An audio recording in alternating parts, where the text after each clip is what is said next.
শেখ হাসিনা কোনো কথা ঠিকমতো বলতে পারছেন না। শেখ হাসিনার স্বাস্থ্য এবং সাম্প্রতিক রাজনৈতিক অবস্থান নিয়ে সামাজিক মাধ্যমে নতুন বিতর্ক তৈরি হয়েছে। যুক্তরাষ্ট্রে অবস্থানরত বনিয়ামিন নামের এক ব্যক্তি সম্প্রতি এক ভিডিও বার্তায় দাবি করেছেন শেখ হাসিনার শারীরিক অবস্থা গুরুতরভাবে পরিবর্তিত হয়েছে এবং তিনি নাকি দীর্ঘদিন ধরে স্বাভাবিকভাবে কথা বলতে পারছেন না।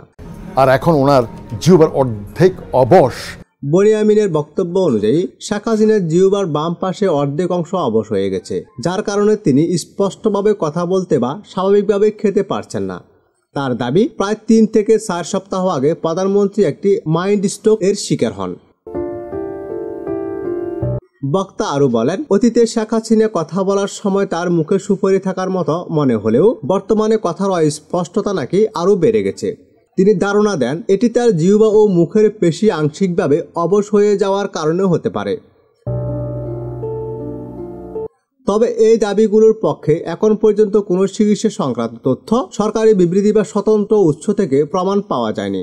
প্রধানমন্ত্রী শেখ হাসিনা বা তার কার্যালয়ের পক্ষ থেকেও এ বিষয়ে কোনো আনুষ্ঠানিক বক্তব্য আসেনি।